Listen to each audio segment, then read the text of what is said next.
Hello everyone, welcome to lucky education. और आज हम एक बैटल डिस्कस करने वाले हैं और इस बैटल का नाम है बैटल ऑफ प्लासी, जो कि 1757 हुआ था। जब भी हम मॉडर्न हिस्ट्री पढ़ते हैं बॉस, तो मॉडर्न हिस्ट्री में ये बैटल बहुत ही ज़्यादा इंपॉर्टेंट है। यूँ समझ लो, मॉडर्न हिस्ट्री में अगर आपने ये बैटल नहीं पढ़ा तो फिर क्या पढ़ा आपने, हैं?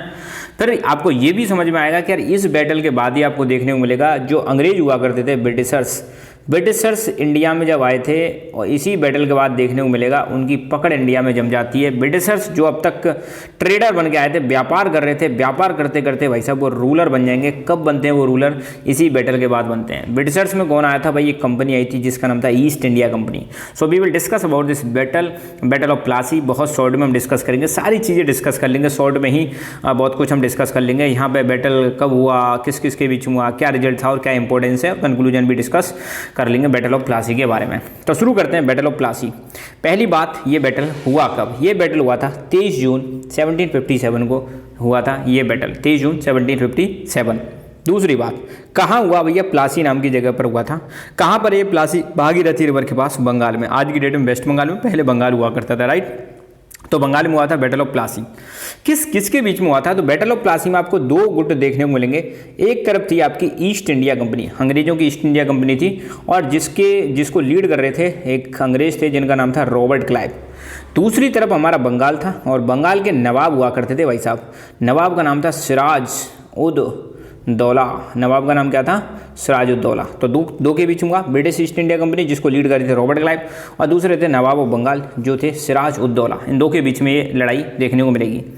क्या देखने को मिलता है? इस बैटल में ईस्ट इंडिया कंपनी जीत जाती है। यहाँ पर एक्चुअली नवाब के कमांडर हुआ करते थे जिनका नाम था मीर जाफ़र, जो निकल जाते हैं काफड़, ठीक है। तो मीर जाफ़र ने यहाँ पर धोखा दे दिया था। यूँ समझ लो पहले धोखेबाज हैं मॉडर्न हिस्ट्री के, जिन्होंने धोखा दिया सिराजुद्दौला को। अंग्रेजों के साथ मिल जाते हैं इस बैटल में और बहुत ज़्यादा कंट्रीब्यूट नहीं करते हैं, जिसकी वजह से बंगाल जो है हार जाता है। बाद में सिराजुद्दौला को मार भी दिया जाता है, राइट?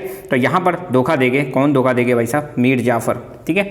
तो हम मरे अपनों की वजह से ही मरे भाई। जहाँ जहाँ देखो आप अपनों ने ही मतलब बहुत जख्म दिए भाई।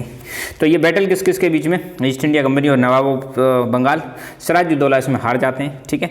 और यहाँ पर अब तक जो कंपनी, ध्यान रखना, ईस्ट इंडिया कंपनी आपको मैं बता दूँ ये 1600 में बनी थी, और लगभग 1608 में ये भारत में आ गई थी।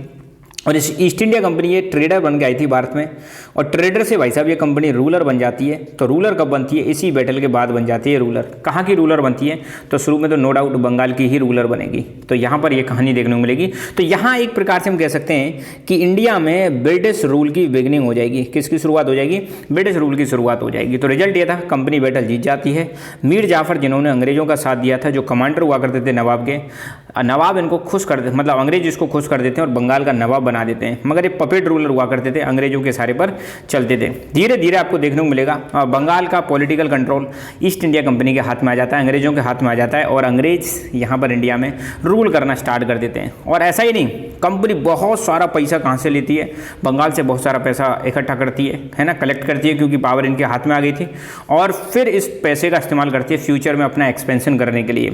क्या इंपॉर्टेंस है भाई इस बैटल का? इंपॉर्टेंस ये है कि भारत में पॉलिटिकल डोमिनेशन जो है, ब्रिटिशर्स का पॉलिटिकल डोमिनेशन स्टार्ट हो जाता है। भारत का भाग्य बदल जाता है भाई साहब। अब तक रूल भारत में इंडियंस कर रहे थे, और अब यूरोपियंस भारत में रूल करने लग जाएंगे। यही बैटल जिम्मेदार है एक और बैटल के लिए, बैटल ऑफ बक्सर, जो 1764 में हुआ था। अगेन एक तरफ ईस्ट इंडिया कंपनी थी और बाकी तरफ इंडियंस थे। वहाँ पर भी ये बैटल ऑफ बक्सर में भी ईस्ट इंडिया कंपनी जीत जाती है और सुप्रीमेसी अपनी स्टैब्लिश कर लेती है। बैटल ऑफ बक्सर पर हम अलग से ऐसे ही वीडियो लाएंगे जहाँ पर सारी चीज़ हम डिस्कस करेंगे। ईस्ट इंडिया कंपनी जो पहले एक ट्रेडिंग बॉडी हुआ करती थी, अब एक पॉलिटिकल पावर के रूप में उभर के आती है। और बंगाल जो कि एक रिचेस्ट प्रोविंस हुआ करता था इंडिया का, वो अंग्रेजों के इन्फ्लुएंस में आ जाता है। तो भाई कंक्लूजन यही है, बैटल ऑफ प्लासी जो है बहुत ही ज़्यादा टर्निंग पॉइंट है। एक बहुत बड़ा यहाँ से आपको चेंज देखने को मिलता है इंडियन की हिस्ट्री में। इंडियन हिस्ट्री में यहाँ पे चेंज क्या देखने को मिलेगा? अब इंडिया में ब्रिटिश राज स्टार्ट हो जाएगा, या ब्रिटिश रूल स्टार्ट हो जाएगा। पहले कंपनी रूल करेगी, फिर डायरेक्टली अंग्रेज सीधे ब्रिटिश गवर्नमेंट आ जाएगी, ठीक है। तो यही सबसे बड़ा टर्निंग पॉइंट है कि इंडिया में अंग्रेजों का एक कॉलोनियल रूल स्टार्ट हो जाता है और इंडियन इंडिपेंडेंस यहाँ पे ख़त्म होने लग जाती है। बाद में फिर हम 1947 तक फिर इस इंडिपेंडेंस को हासिल करने के लिए हमारा फ्रीडम स्ट्रगल चलता है। क्या चलता है भाई? फ्रीडम स्ट्रगल चलता रहता है, ठीक है। अच्छा, मैं क्वेश्चन पूछूंगा। मैं अभी बैटल सीरीज चला रखी है, क्वेश्चन कमेंट करके बताएं भाई, सेकंड बैटल ऑफ पानीपत किस किस के बीच में हुआ था और कब हुआ था और कौन जीता, ये कमेंट करके आप जरूर बताएं, ठीक है।